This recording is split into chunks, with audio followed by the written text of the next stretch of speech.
Good evening, friends, and welcome to another late night edition of Crime Time with DutyRon. Guys and girls, you know the drill. I'm a retired New York City police detective.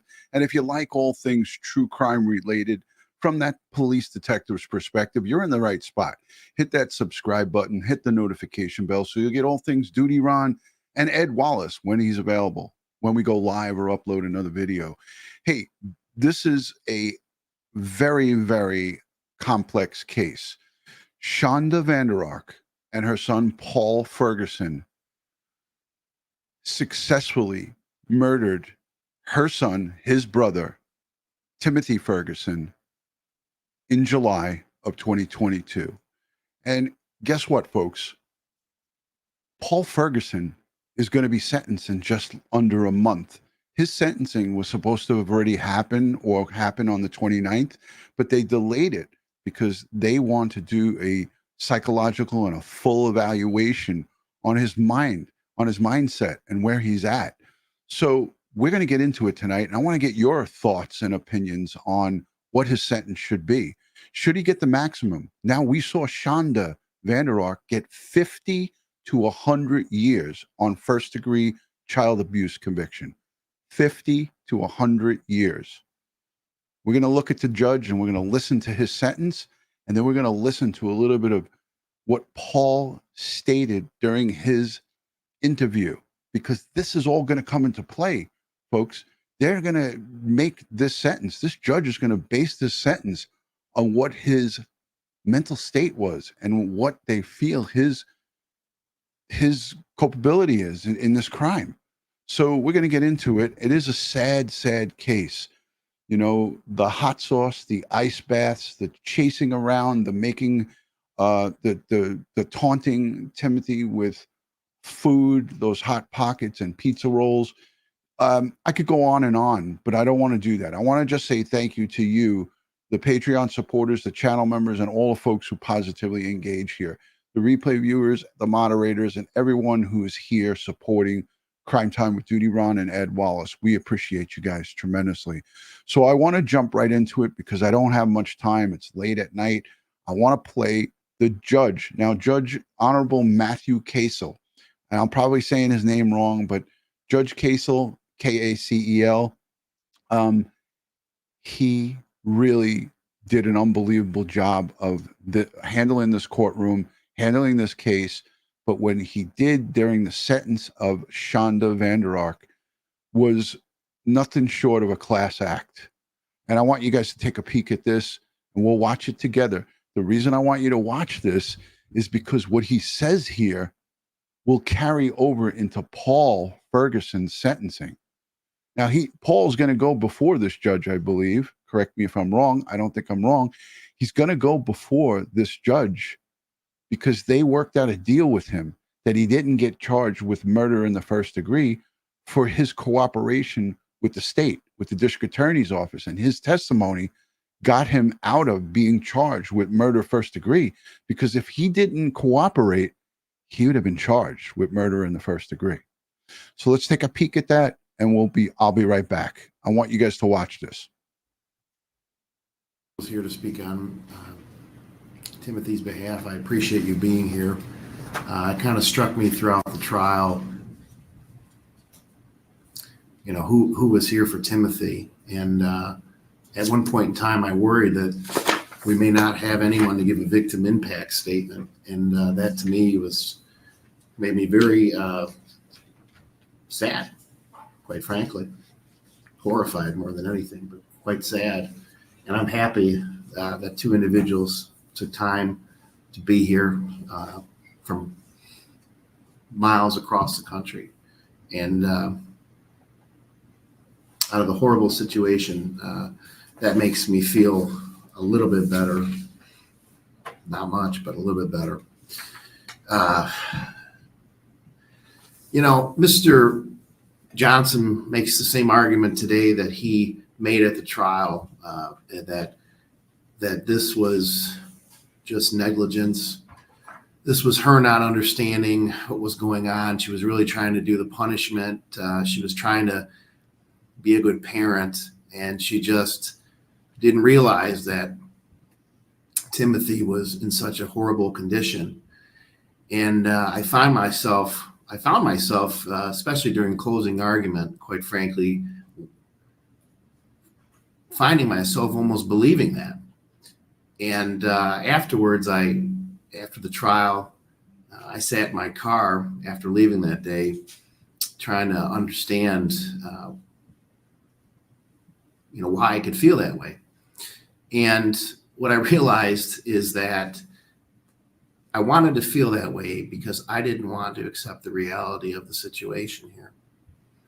And the reality of the situation here is that this person, Ms. Vander, you intentionally engaged in these acts. This wasn't negligence. This is not understanding. Just pay close attention to what he says here, because what he's saying to Shanda Vander also applies to Paul. And it's going to, mark my words, it's going to come into play when we hear his sentencing on February 26th of 2024. So just take notes of what he's saying here and how he's directing this at Shanda, because remember, they were a team. No matter how or what you feel, and how you feel about his mental state, the judge is also going to look at what he did over a course of time and how evil and how deliberate and how constant it was. And watch what he says here, folks. Why? But you intentionally did this with a goal.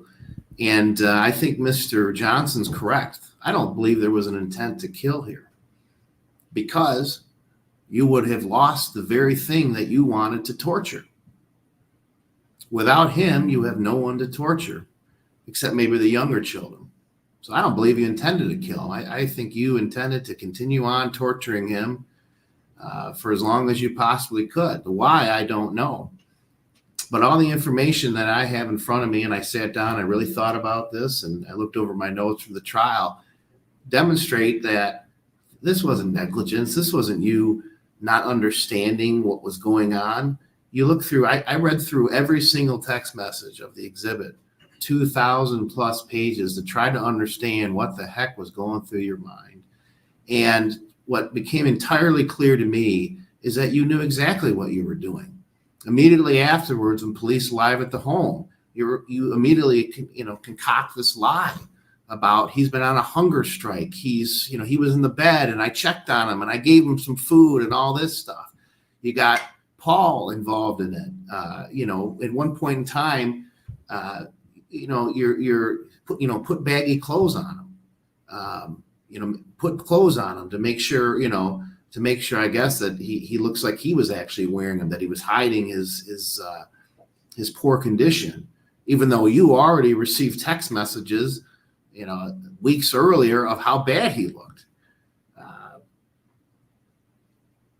You testified yourself how highly intelligent you were. In fact, that's the only thing that you testified to that I think was actually true. You were quite proud of that, boasting how intelligent you were. And not only that, but your actions in hiding this child. You hid him from his grandparents.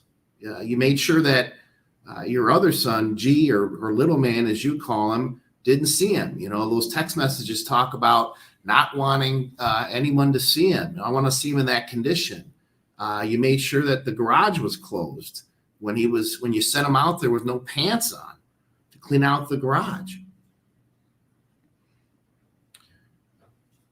I don't want to believe it because I don't understand. I can't wrap my mind. I've been trying now for this entire case to wrap my mind around how somebody could do something so horrific, not only to another human being, but to their own child. I'm a father myself. I love my kids. I love them with unconditionally. But quite frankly, there's a mother's love that I've seen that is striking. And anybody who's a parent who's married, most mothers, not all, but most mothers have such a strong love for their children. And to see what you did to your own child. I don't know if there's a word in the English language to describe how to describe it. The only thing I can come up with is just horrific. You intentionally and systematically tortured this child. And let's call it what it is. It's torture. You tortured this child. This wasn't punishment. This wasn't trying to curb his behavior. You tortured him. You monitored him obsessively. You all the things you did. I looked through every one of the messages: bread with hot sauce, wall sits, up and down the stairs, sleep deprivation, ice. I'm stopping it right here just to let you know that I'm paying close attention. I know that you guys are too. He just said that he looked at over 2,000 pages of notes and text messaging, and it's not the 2,000 messages back and forth. He's referring to the sentencing of Shanda Vander right now. But when he sentences Paul Ferguson, he's going to look at the same string of messages. He's not going to take all into account what his mental state was. He's going to look at what he did and what he said in his communications. And this is what's going to get Paul Ferguson a sentence of double digits in my book. This is, again, in my opinion. We all have our opinions. I respect them. But this judge is going to look at the totality of all the evidence. And Paul has some damning text messages. In one of the text messages, he told his mother that he felt like he was going to kill Timothy physically, that he was going to hurt him and kill him. So remember that, folks. Baths, making him puke up food, monitoring his bathroom time, giving him 60 seconds in the bathroom if he went to urinated, or 5 minutes if he had a bowel movement. You made him sleep in the closet. You threatened us to make him sleep in the garage. You put Tabasco directly in his mouth. You made him put his hands on his head. Made him work in the garage with no pants. And there's two other things that didn't come out in the trial that were in the messages. One, that there was talk of blindfolding him, depriving him of his physical sight as a punishment. And the last thing that struck me is just absolutely horrific in terms of your thinking. There was mentioning of giving him salt water as a punishment. One of the text messages talks about, hey, tell Paul or tell Tim that I'm not going to do the salt water punishment. And your reasoning for not punishing him was that, oh my God, we can't get him salt water. That could hurt him, that could kill him. But it was because you didn't want to give him another excuse to sit down on the toilet because he'd have diarrhea.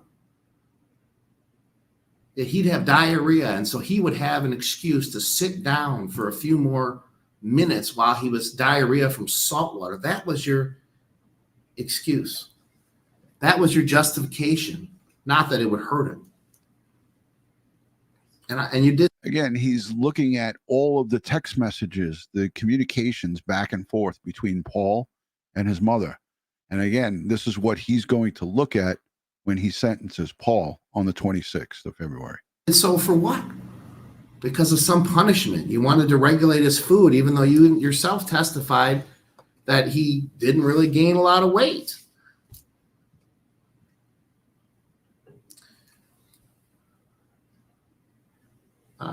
Toward the end of these text messages, you and Paul are talking about not wanting him to win. He's not going to win. That's key right there.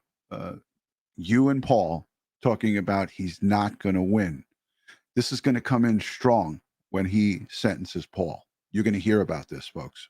I didn't allow pictures to be shown in open court of Timothy as he was when he died, because I didn't want people to remember him like that. Of all the things you took away from him, one thing I didn't want you to take away from him was at least some shred of dignity. And then I also thought, well, I'm a judge. I'm a human being. I don't know how to right this wrong. We try to do that. I try to do that from the bench every day. There's no way to right this wrong except impose a sentence that essentially takes away your freedom. And I thought to myself, what do I do? And I will tell you this. I'm choosing This is class. not to remember your son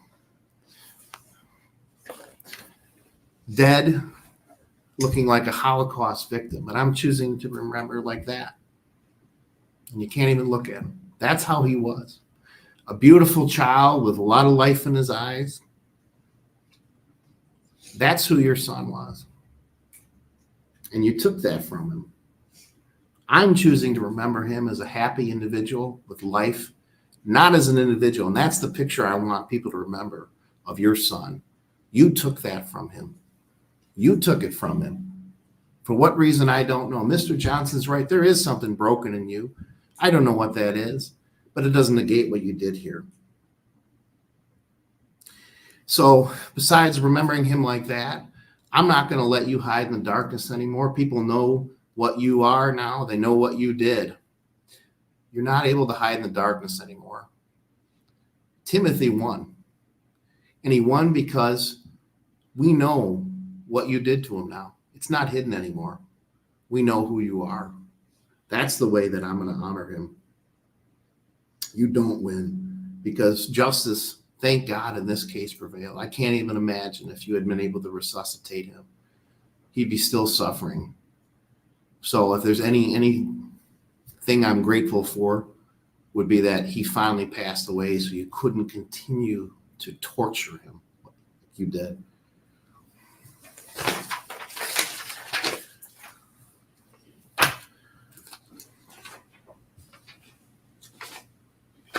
Now he goes with the child abuse in the first degree. That's the second conviction.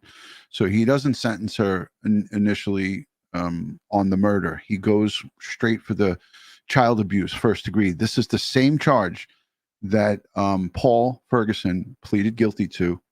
Again, he wasn't charged with the murder only because he worked out this plea deal with the prosecution. They weren't charging him with murder, and that they would go, they would give some consideration. As you heard, this judge, during the midst of Paul testifying, he said, "You were not offered a lesser sentence. You were offered our consideration."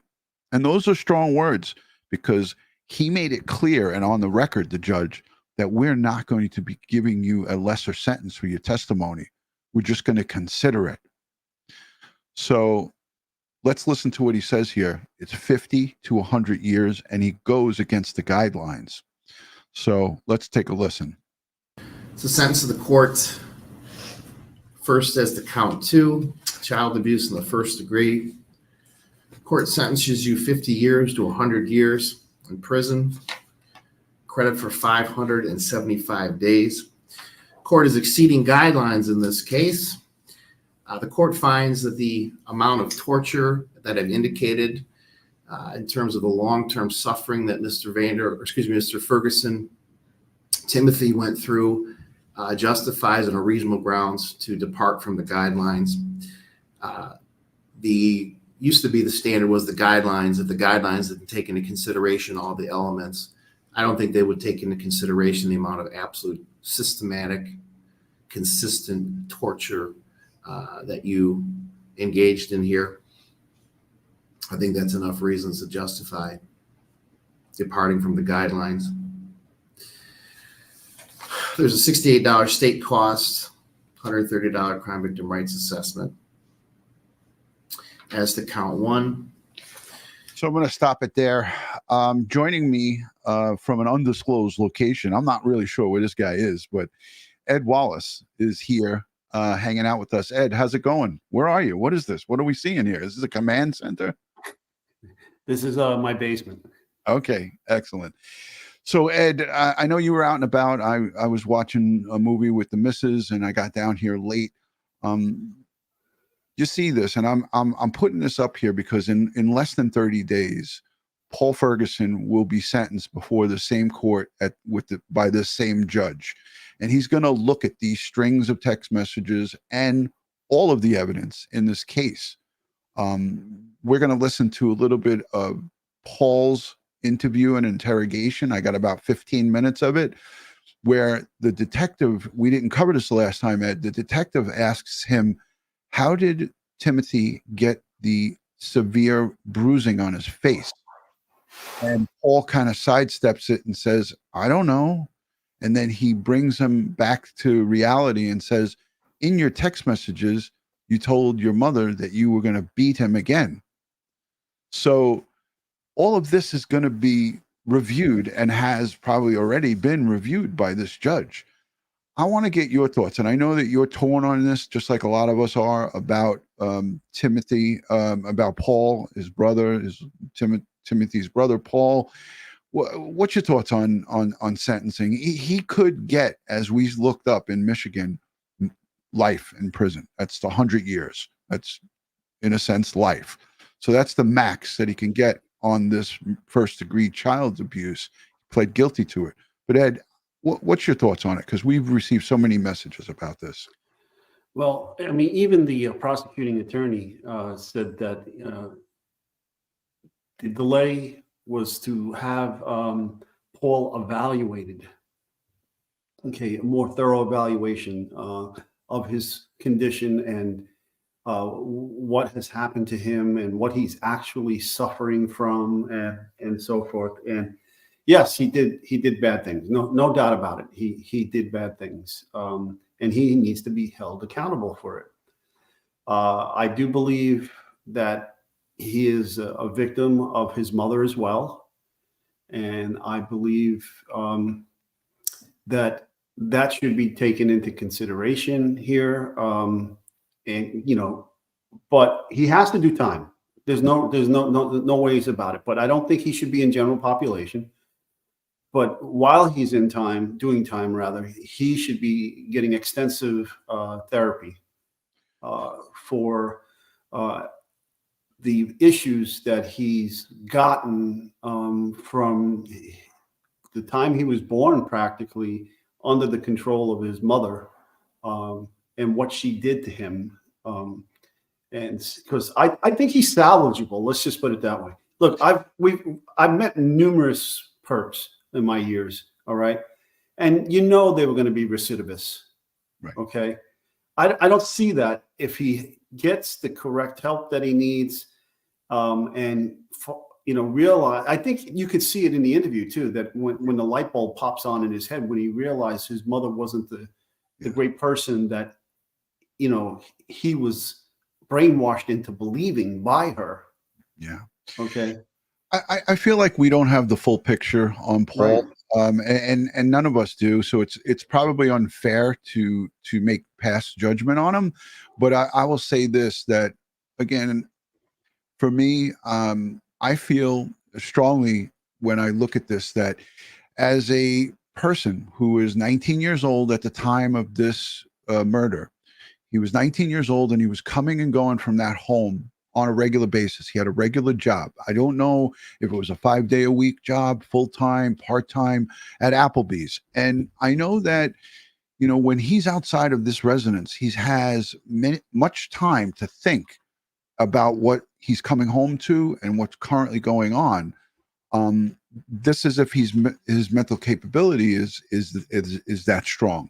But I think that an anonymous call to 911, a call of a welfare check while he was out would be a simple solution, or calling or talking with somebody at the job and saying, hey, I got this situation, I don't know what to do. Just, he had opportunities to escape it. Many, many opportunities over 6 months of this, of coming and going. And he was even asked during trial, you passed convenience stores that were open 24 hours. Did you ever think of stopping and getting food for your brother? And he said, no. Remember though, he was under surveillance too. Yeah.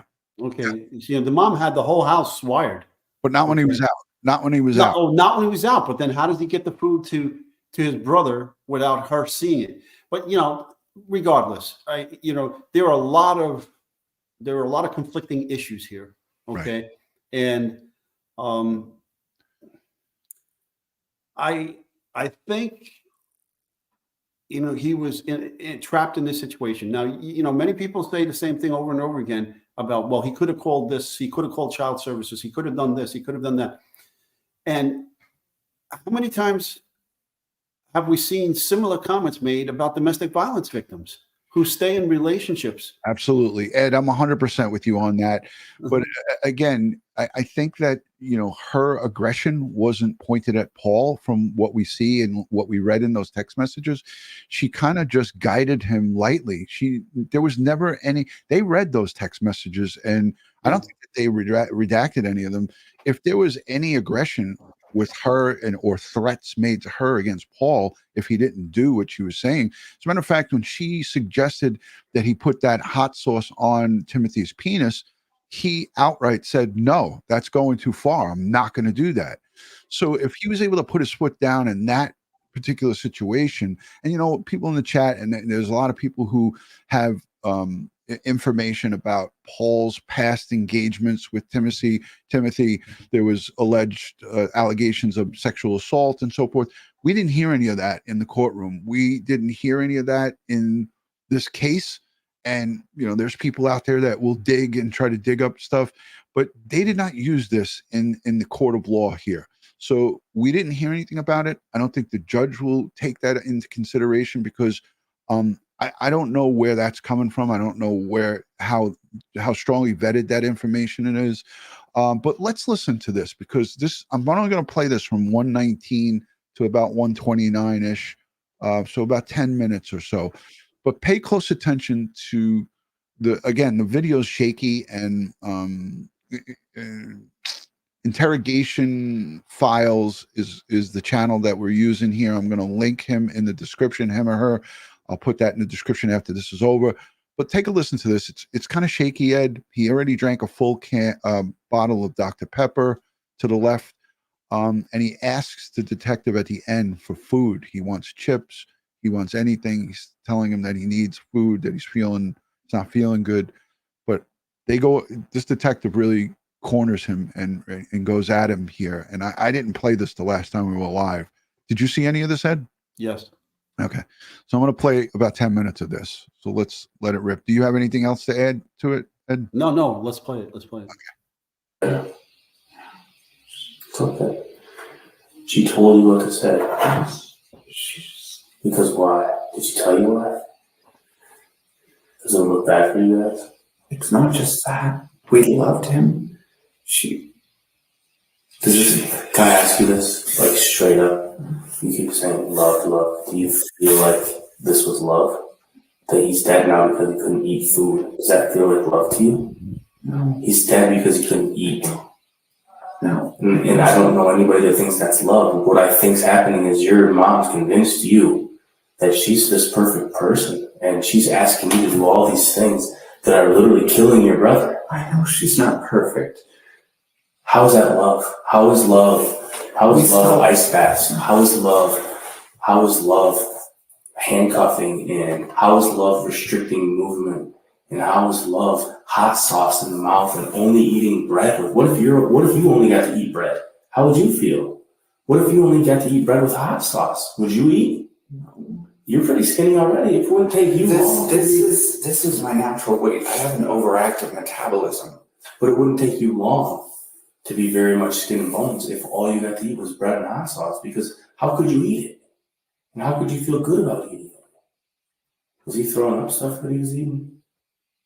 Forcefully, he would force himself to get it back up. When? Like recently, in the last couple of weeks? Yeah, he would force himself, honestly. You ever think it's because maybe it was painful? It's hot sauce. It's not like that just goes away. Did you ever complain about pain, stomach pain from using the bathroom? Not that I know of, no. I do know that my mother, she's not perfect, but she's not a bad person. Do you know, can I ask you this? Do you know of any good people who starved their child to death? Tell me of one that you know. Tell me of one that you know. That's a child who has a lot of problems, right? That's not a child that's taking care of themselves. They can't take care of themselves because you guys are restricting where he can go and what he can do. And if he does something wrong, you're punishing him by giving him ice baths and hot sauce and only feeding him bread. How is that? how is that a loving person? How is that a loving mother? You know what that sounds like to me? And honestly, the worst mother I've ever met in my entire life is what it sounds like to me. I know, but she's not. Maybe she wasn't to you. Maybe she was a good mother to you. And maybe she wasn't to Gabriel. It sounds like she's a very good mother to Gabriel. But to one of the three children, she didn't care. You can say it if you want. She starved him to death because he wouldn't stop taking food. Well, maybe he's taking food because he wants to live. Have you ever thought about that? Yes. Maybe he's stealing food so that he can survive. He's dead because he didn't get food. How knows that? Well, that's not anybody's fault but your mother's. And you can try to take some of the blame if you want, but it's her fault because every single time I see a message in here, it's her telling you what to do. And she puts you right in the middle of this. She puts you right in the middle of this where it looks like some of the stuff's your idea. And it actually looks like in some of these things that you kind of enjoy it. That you kind of enjoy punishing him for doing wrong things. Do you feel like you kind of enjoy punishing him for that stuff? No. Maybe not that he was in pain, but that you were in charge and you got to tell him, you can't do that. Go do this. This is your punishment. Did you like some of that stuff? No. Did she like some of that stuff? No. How come you guys are laughing and joking about it sometimes with smiley faces and like? If it's the upside down smiley face, Yeah, what's that mean? it's the opposite of happiness. Okay. It means that I'm really angry, and she's kept me calm, like I said. Because he made you mad a lot, right? It sounds like he made you mad a lot. But when you look back on it, do you think he really could control it? Clearly, he needed help. He didn't need punishment. He needed some help. He couldn't make those decisions or do those things on his own. You saw it over and over and over and over again, right? What was your mother's choice? Her choice was more punishment, less food. More punishment. The only food you get is bread. And the only bread you get sometimes is with the hottest hot sauce that we can find. That's all you get to eat. There's no way that you can look at yourself and think that's okay and that your mom's good for that. She was doing what's best for him. How could that be best for him? Why couldn't it be a piece of chicken that's cooked? Why couldn't he eat that? Why does it have to be bread with hot sauce? It's not about punishment. You need food to survive. You need food to live. He didn't get to live because of that, because of what you guys did. And I'm sitting here talking to you because I think that way more of it has to do with your mom than you. I don't think that you're this bad person who was out here doing these things, but you're also still not telling me the whole truth about what happened that night, about the night that he ended up dead, that there's more to that story. I have told you everything that I have. I don't want to live a life where I regret the fact that I hid somehow something, and I've told you everything I know. How do you feel about living a life where you hid that your brother wasn't eating from society, that you hid that your brother was dying? How do you feel about that? I hate myself, okay? If I could take his place right now, if I could give him back his life, I'd do it in a dadgum heartbeat. Did your mom ever do anything like this to you? No. Not even back when she and my father were together. The punishments were him. When did this stuff kind of start? Sounds like to me it started after your stepdad was out of the house. Because Timothy would take advantage of that situation. We were all stressed. And he would take advantage of that. Anything he can find to take advantage of. Almost his entire life, except for, I think, when he was still a baby. He would find some way to take advantage of whatever. Was there ever food restrictions when, is it Eric? Dad? Yeah. Not Eric. Adam? Adam's stepdad, correct? Yes. Was there ever food restriction with bread only when he was in the house? No, because Was the house messy like it is now? Disgusting. it wasn't as messy. With all the stress that's been going on, we've had moments where, yeah, we could get it cleaned up, but Does your mom feel bad at all about giving him just bread and giving him hot sauce and locking him in the closet and handcuffing him? And she hates it. She never once enjoyed it. Ice baths. She gave him ice bath on the day that he died, right? Leading up to it. And she wanted him to sleep in the tub. That's what I read. Did that happen? Did he sleep in the tub? No.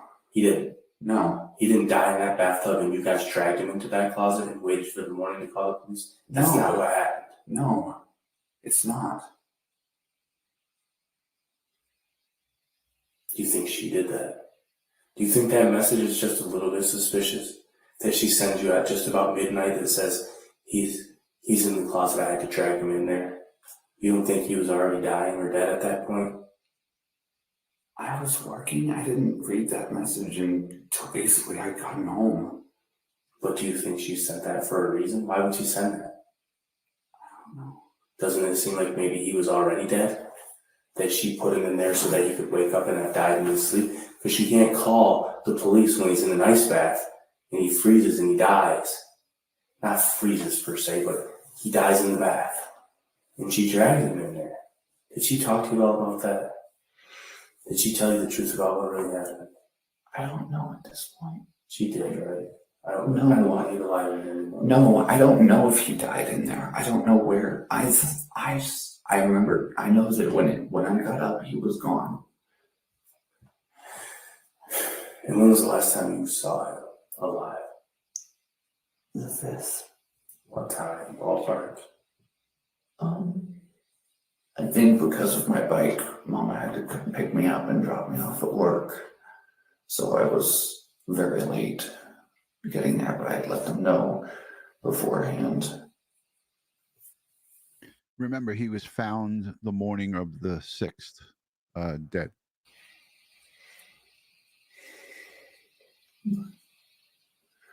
I know he was alive before I left.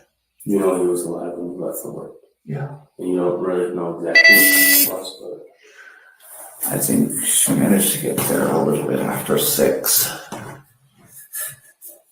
I managed to get to work around 6:35-ish.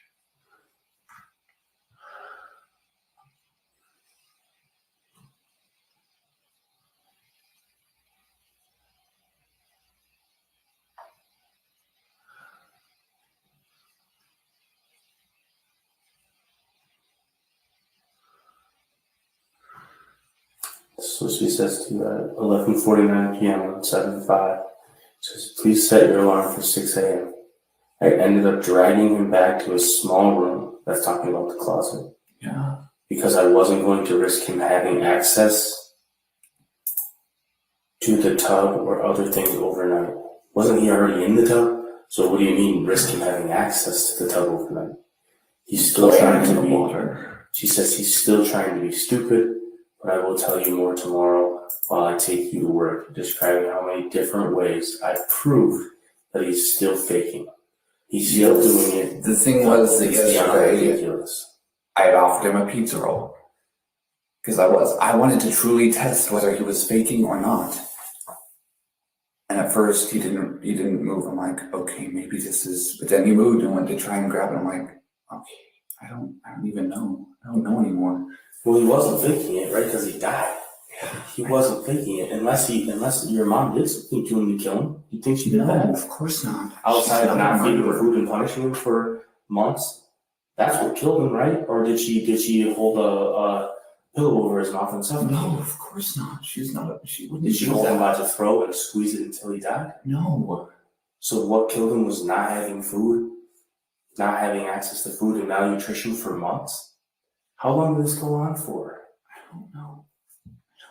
You feel good at all about any of this stuff? No, of course not. You can't, right? I can't even live with myself. But how do you feel about over and over and over again defending your mother about how good she is? Do you feel like that's the truth anymore? Because I'm quite disgusted by her.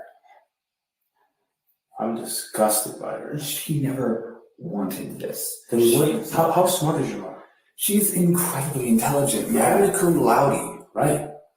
Have you ever thought about that? Have you ever thought, how can a woman that's this smart, this intelligent, graduate from law school, how could she not know what's happening How could she think this is fake? How does she not know she's starving him? How does she not see that he's wasting away? And you here, you're telling me that you've got some mental health issues, but you graduated from high school, and it's very obvious to you that he's got malnutrition, right? It's very obvious to you. But your mom here's not seeing that, and she's a law school graduate, and she's very smart. Do you see what I'm looking at here? Yeah. She's a liar. She's lied to you about so much stuff.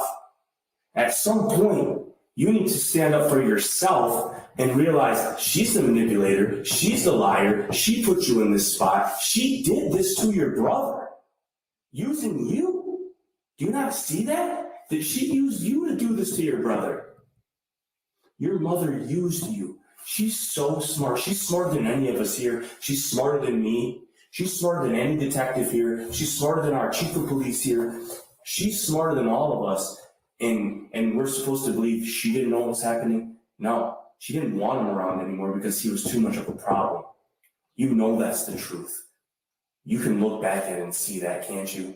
She didn't want him around anymore because he was too much work. That's the truth. And the second you start to believe that and understand that, then I think that's the time you can move forward in this case. Until you believe that, until you understand that, you're never moving forward from this. This isn't an accident. This didn't just happen. Your mom knew exactly what was happening to him, that he was wasting away. You saw it, didn't you? You saw it happening right in front of you. You see him acknowledge, Ed? Yep. Said, It was never intentional. For you or for her? Is she smart or is she not smart? She's highly intelligent. Then how is this not intentional? She thought, what did she think was going to happen then? He was just going to be good? And all of a sudden he was going to start behaving and doing everything she said because she didn't feed him food? What did she think was going to happen? I don't know. I don't know Exactly what happened is what she thought was going to happen. At some point he wasn't going to wake up. She never wanted him dead. She loved him. That's love to you? Everything that we talked about is love? How? Who do you love in your life? My family. Have you ever thought about starving them? No, of course. Have you ever thought about not giving them food as a punishment? No, of course. Have you ever thought about giving them hot sauce so that they would listen? No. Or they would do what was told? You somehow don't think those things are okay. Do you think those things are okay? No. Because everybody knows they're not, except the smartest woman in the room. anybody also catch that he keeps looking at the camera? He is well aware that that camera is on him, and he does the Facebook Lives. So he definitely knows that he's being filmed, and he keeps glancing at it. The judge has ordered a mental health evaluation of Paul Ferguson. That's why the sentencing has been delayed from the 29th, which just would have been just right around the corner, to February 26th. She's the one person that doesn't know that's not okay? You're joking, right?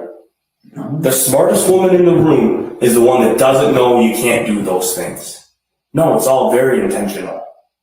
The smartest woman in the room knows. She graduated secondary class from law school.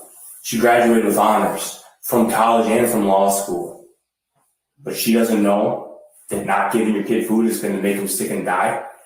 We gave him food. She even told me to make sure that he had a good amount of she would tell me on random days. They were never consecutive, I don't believe, for the hot sauce punishment. But other than that, it was always bread and rice. At one point, she even asked me to put some broth. I think that she wanted chicken, but we didn't have any, so I used beef for some rice. She cared. She never wanted this.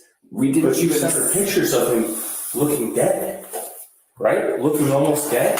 Yeah.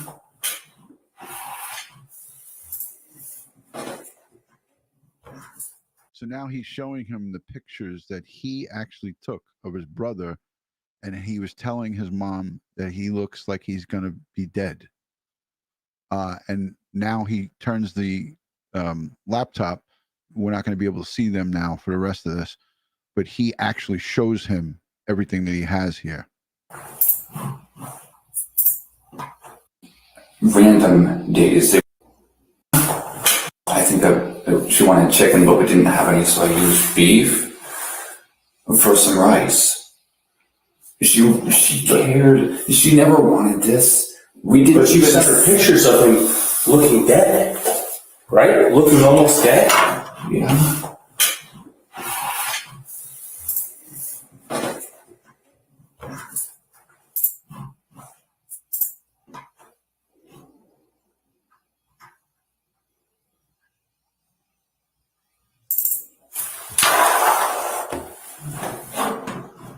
When was that? That's your brother. Yeah. That's June 13th, less than a month ago. You sent this picture to her and you said, he's looking like a skeleton. We need to give him more food. But you guys didn't give him more food over the next couple of weeks. You guys gave him less and more punishment and less bread and more bread with hot sauce. That's what really happened. You reached out to her and said, this is scary looking, right? You probably thought, he can barely walk. You sent a picture of his legs, right? You sent this picture of his legs to your mother, right here. You sent this to her. And what'd you say? Something along the lines of, no wonder he can barely stand up or walk. Look at that. And your mother, being smart and intelligent and the smartest woman in the room, she didn't do anything about that, didn't think about taking him to the doctor, didn't think about, we have to give him some more food, like seriously now. Instead, what do you think she did? She gave him less and more punishment until what? He ends up dead. And what did she tell the police? He was always wearing baggy clothes, so I didn't notice anything until last night. Another just blatant lie. Another blatant lie. If this was all an accident, why would she lie to us? If this was all an accident, why wouldn't she just say, we were having a really hard time with him. I thought he was okay. No, she knows that he looked like this, that he looked like this. Look at his face right there. That's not who your brother looked like, is it? No. He didn't look like that. Does that look like it? That looks like somebody in a casket that you see at a funeral. That's what that looks like. And it's sickening and disgusting. And you sent this picture to her too, didn't you?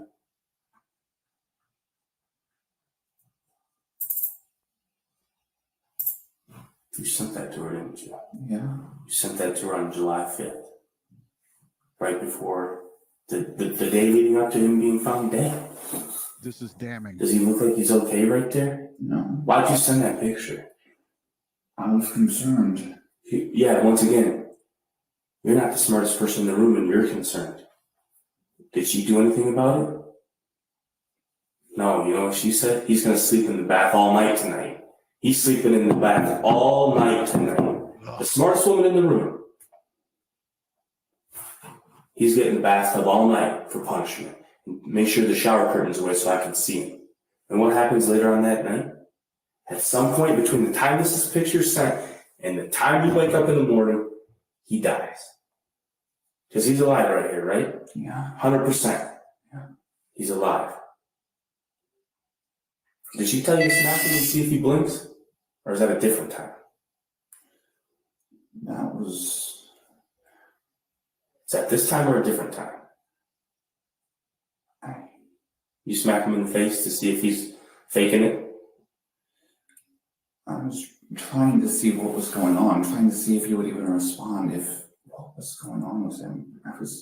Because to you, scared. not the smartest person in the room, to you, you already know this isn't okay.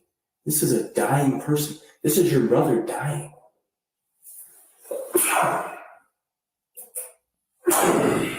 Sorry about that. This is your brother. And he's almost dead. Another And thing, so she I kept drags setting him up, Yeah. and I would come back a little later and I would notice that he actually had moved himself back down. I wasn't sure if it was intentional or if he was trying to clear up his airway maybe. But just move it. What is that supposed to mean? Well, he must be okay because he moved a little bit? That's where we're at? I wasn't He's sure about so far gone that you're like questioning if he moves a little bit, he must be okay?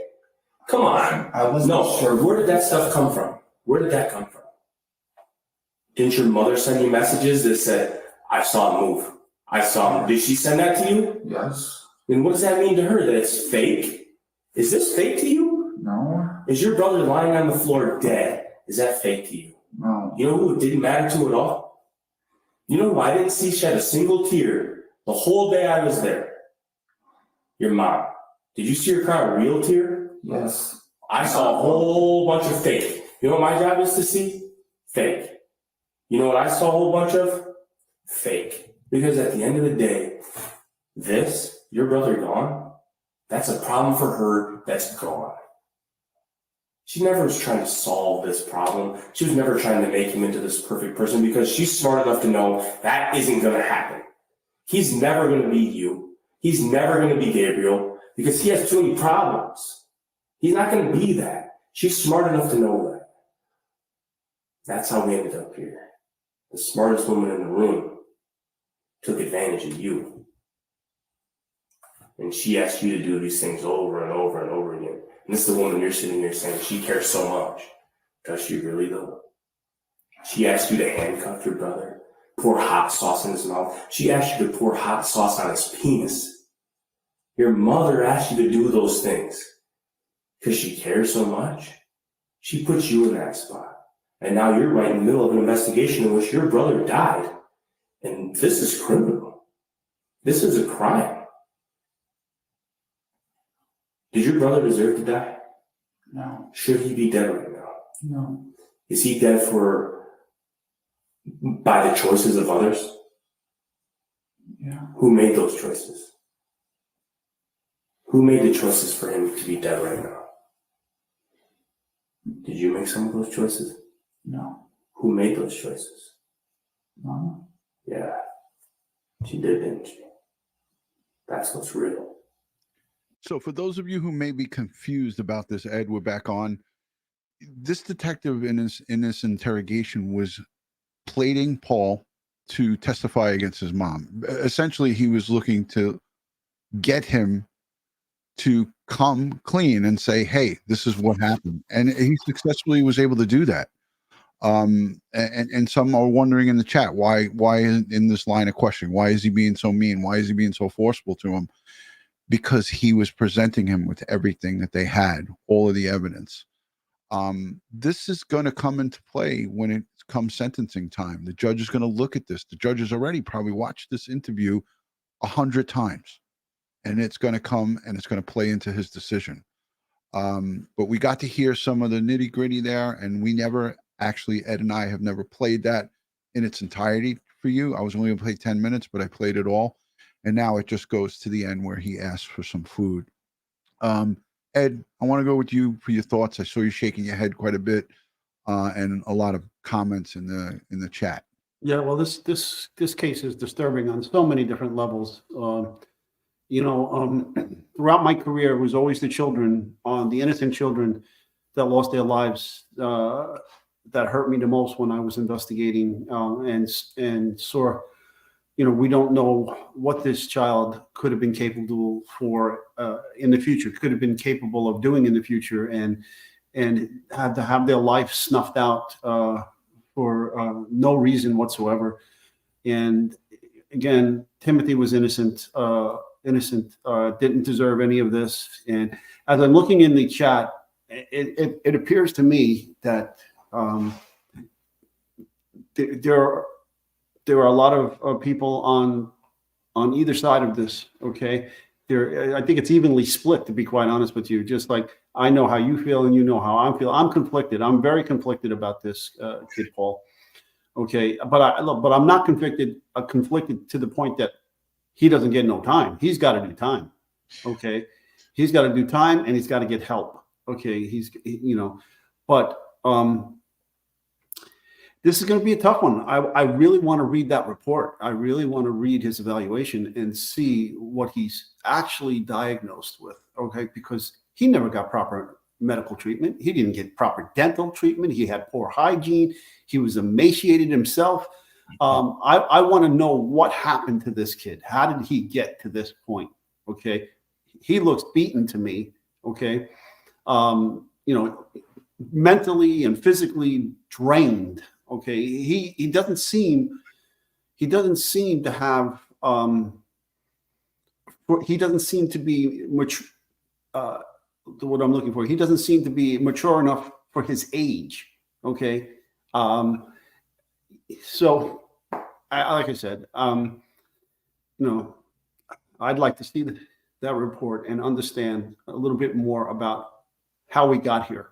Yeah. How did he become who he is today?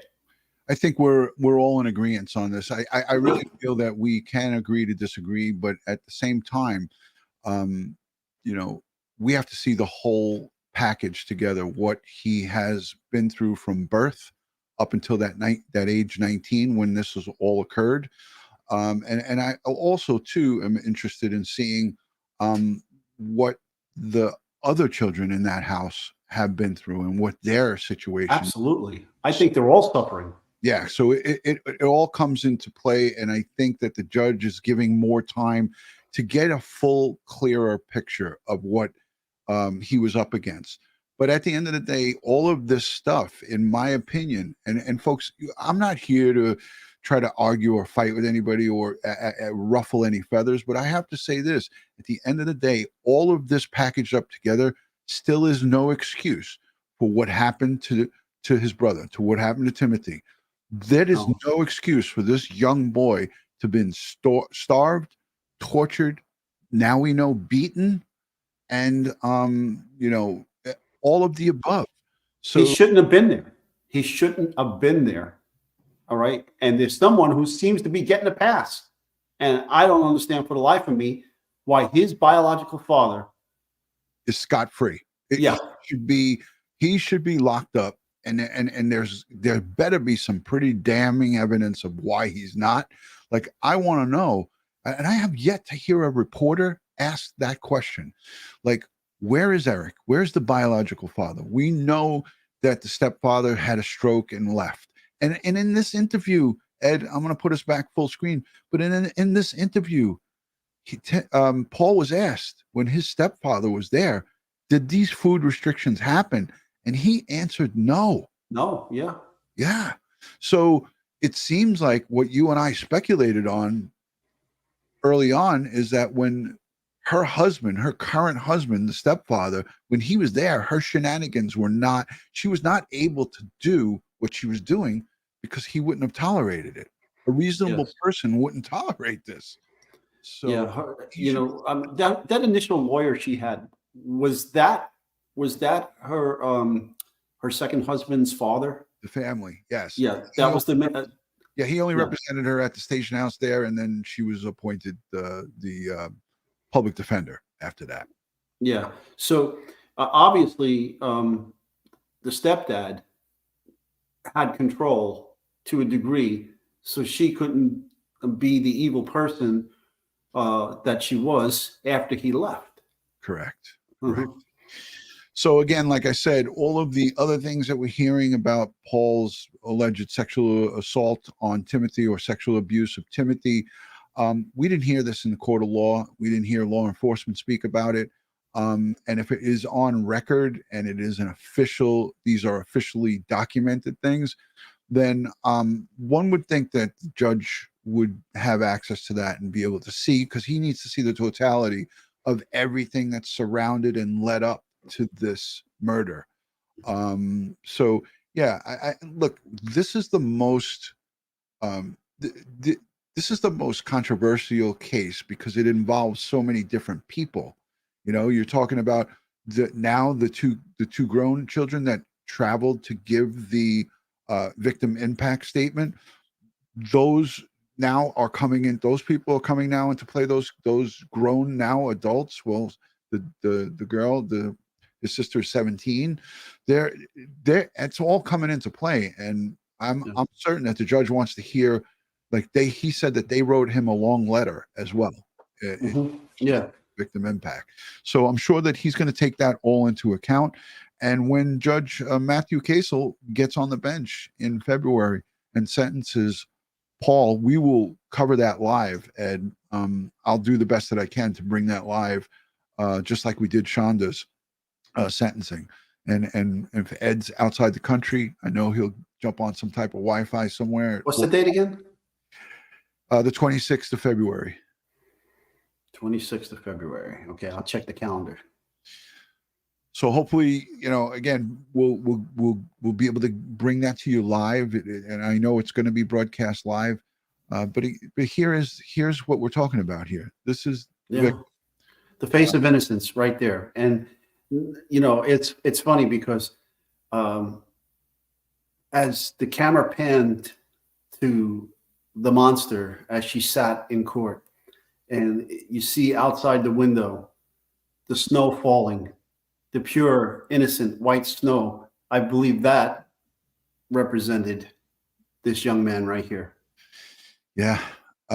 We mentioned that while we were playing that, we were covering that live feed, that snow coming down. And, you heard Judge Matthew Case will say to Shanda, he actually called her out several times in that before he sentenced her. So pre-sentencing, he said to her, look, you can't even look over here.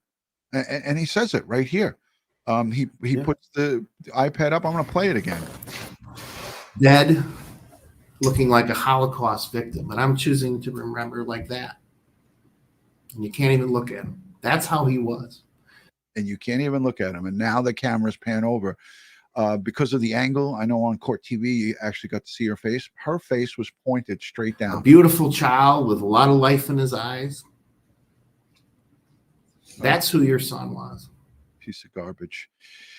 Well, folks, that was an hour on a Saturday night. We started late, 10:45 p.m. I'm not used to doing this, but let us know in the comment section. How do you feel? Ed and I want to know in the comments below once this live stream is over. It's a way to continue the conversation with us.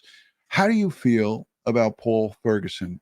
Should he receive the maximum sentence? Should he receive a lighter sentence?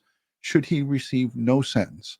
I know that all of your opinions are different, but it all matters to us because we're part of a community, and this is what we do. We have these discussions, and we do it with respect, and we respect all sides of this.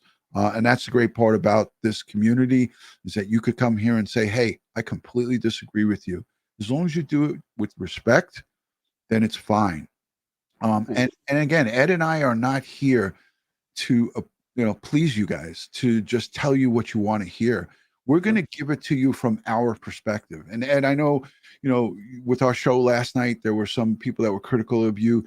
If you see something that's not right in your expert opinion, it would be an injustice to this community and to the law enforcement community at large if you were to just say, yeah, you know what? I know that that's wrong, but I'm going to tell everyone it's right.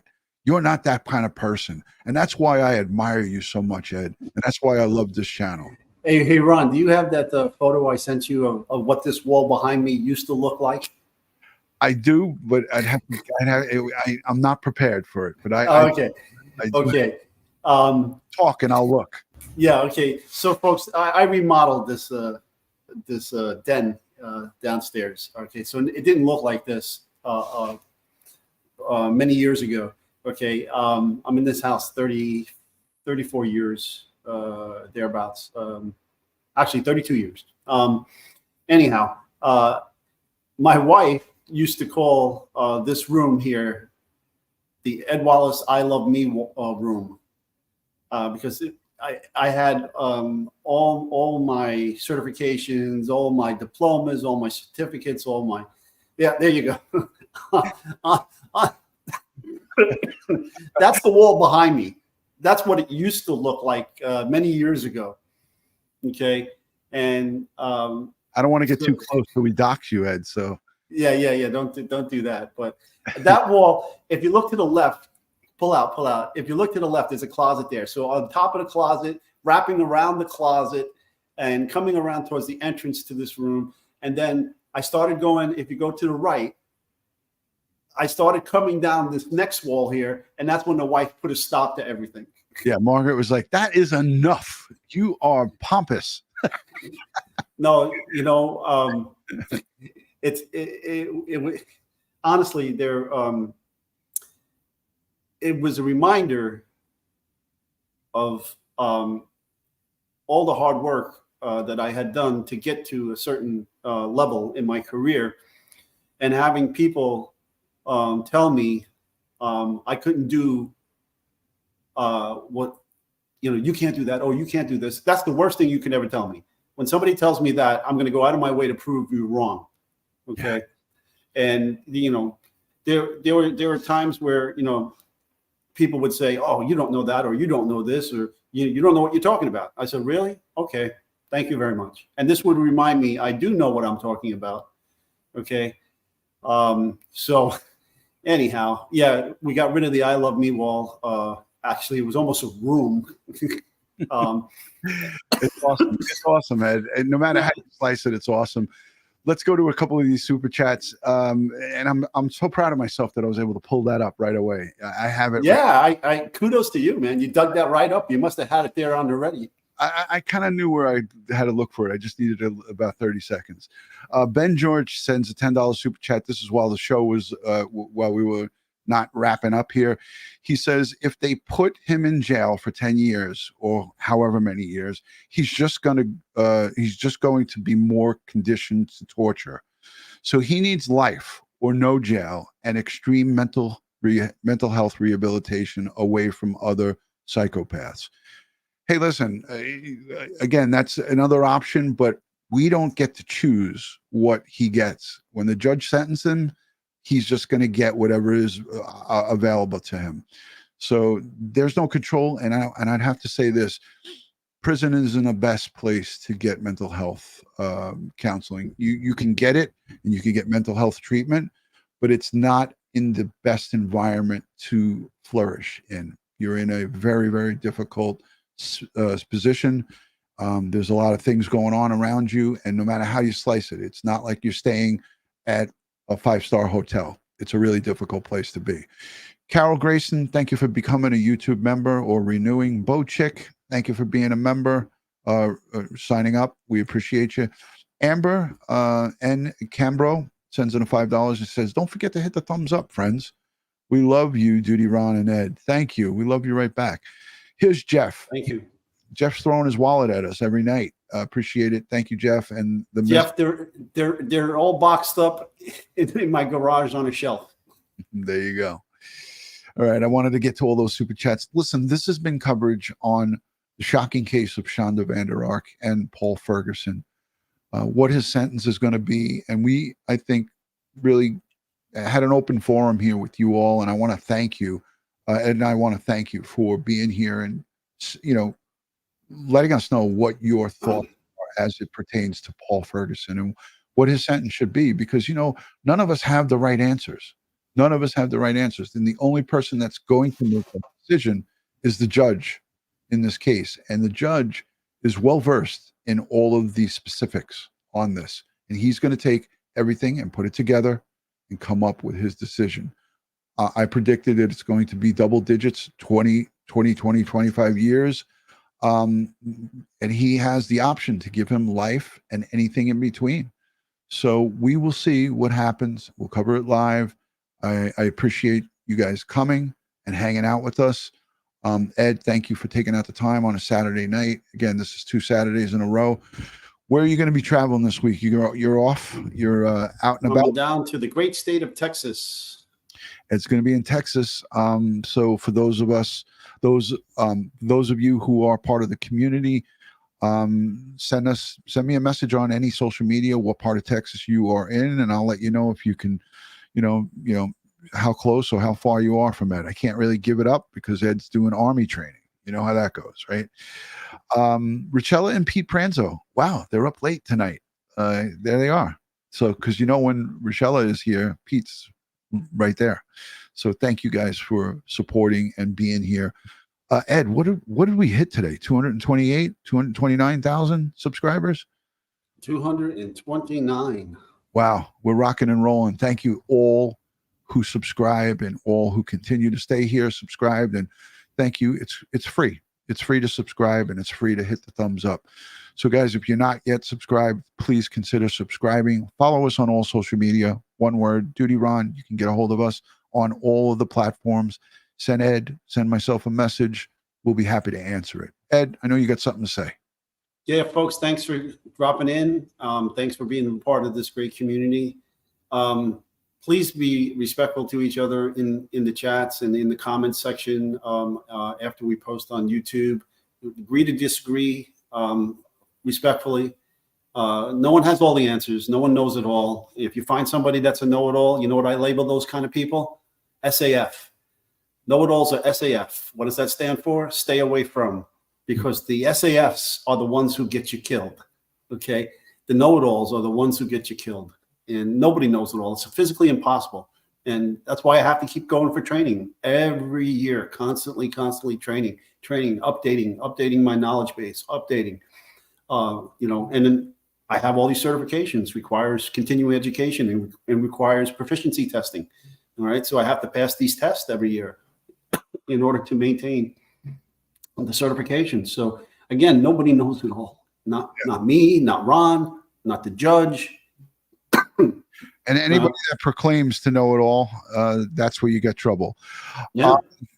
I want to just again end this with the picture of Timothy Ferguson, his life taken away by his own flesh and blood, his mother and his brother. May he continue to rest in peace, and all of the people of that Norton Shores community who were affected, who have had to see the horrific state that this young innocent angel was in when his life was taken from him. They'll never be the same again. Those jurors, the judge, the lieutenants, the sergeants, the detectives, everybody who came across this case has been permanently affected by the actions of Shanda Vander and Paul Ferguson. So I want to just say thank you to everybody for tuning in. Ed, I didn't want to not have your sign off. So Yes.